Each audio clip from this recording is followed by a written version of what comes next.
At this place in history, we're in Windsor with Executive Director of the Vermont Historical Society, Steve Perkins. What are we talking about today? So we're going to be talking today about how the development of firearms manufacture led to all sorts of great industrial innovations right here in Windsor. Behind us is the Robbins and Lawrence Armory, which is now the American Precision Museum, and their Director of Education, Scott Davison, is going to introduce us to this subject.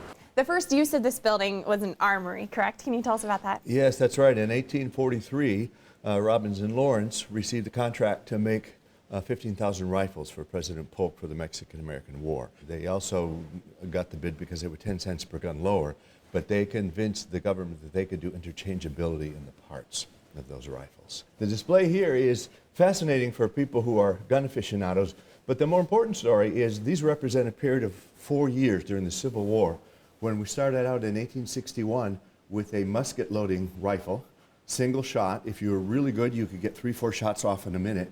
All the way down, 4 years later, they had a rifle called a ball carbine, which would take 8 bullets, and it was a repeating rifle, and the technology was that much more advanced in that short period of time. So the impetus of the war really pushed the technology development. And a lot of that technology development took place right here. It did. Correct? Right, Yeah. and the development of the machine tools that made the machines.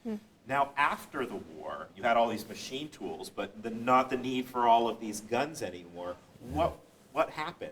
Yeah, well, they simply retooled, if you will, to use a modern phrase, because people wanted other objects that wanted to be made with precision manufacturing. So bicycles, sewing machines, typewriters, all the consumer goods that we think of as common today were then beginning to be built with the machine tools for precision, even in the 1860s and 70s. And you were saying that even a lot of the people that helped develop some of these iconic American brands received some of their apprenticeships right here in Windsor. Yeah, there's a fascinating genealogy of people who started here as apprentice or foreman and then moved to different companies. Some of the other armories were the recipients of people who worked here. I'm told Mr. White, who created the White sewing machine, actually started his career here in Windsor. And I think I remember that Mr. Henry, who created the repeating rifle that then became the Remington rifle, the gun that won the West, that's right. also worked here right. in this armory. That's right. So it's fascinating. The development of the machines, the tools, and the people